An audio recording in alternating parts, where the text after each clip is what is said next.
Saya yakin bahwa bisnis itu memiliki 3 tujuan. Tujuan pertama adalah profit, keuntungan. Tujuan kedua adalah bertumbuh kembang atau growth. Dan yang ketiga tujuannya adalah sustain, ya, berkelanjutan. Apakah nggak apa-apa kalau bisnis kita tujuannya profit? Ya boleh, sah-sah saja. Yang nggak boleh itu bisnis rugi. Ya kalau rugi ngapain bisnis? Gitu. Ya, jadi tujuan pertama adalah profit. Tujuan kedua adalah bertumbuh. Tujuan ketiga adalah berkelanjutan. Nah, dalam situasi krisis, karena memang waktunya dibatasi, tidak banyak, kita akan lebih banyak membahas tentang tujuan pertama dulu, tentang profit dulu. Bahwa profit atau keuntungan itu adalah selisih dari total revenue dan total cost. Total revenue itu kalau bahasa gaul bisnisnya adalah omset. Pemasukan total kita berapa? Ya. Kemudian dikurangi dengan total cost, total biaya kita berapa? Kalau dagang ya kulaknya kita berapa? Gitu. Uang bensin habisnya berapa? Jadi nanti istilahnya boleh macam-macam, tapi prinsipnya adalah yang harus dipegang profit itu selisih dari omset dan biaya. Nah, ini penting, ini basic, ini dasarnya. Kita perlu ingat lagi.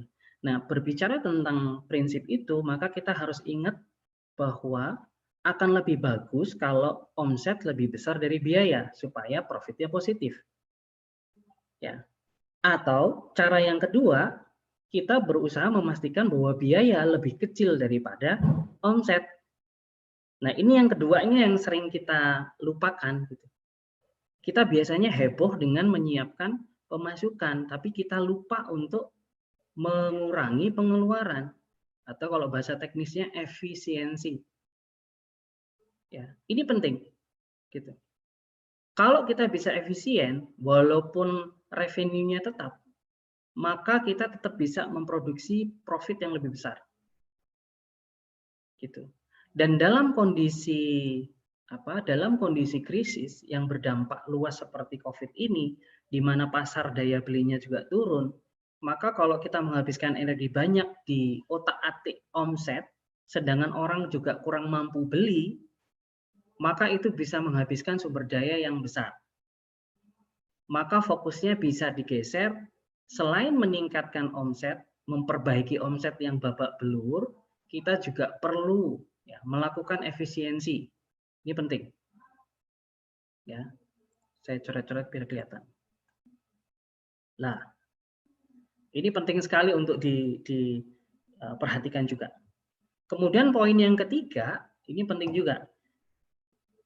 Omset dan biaya harus lebih besar dari nol.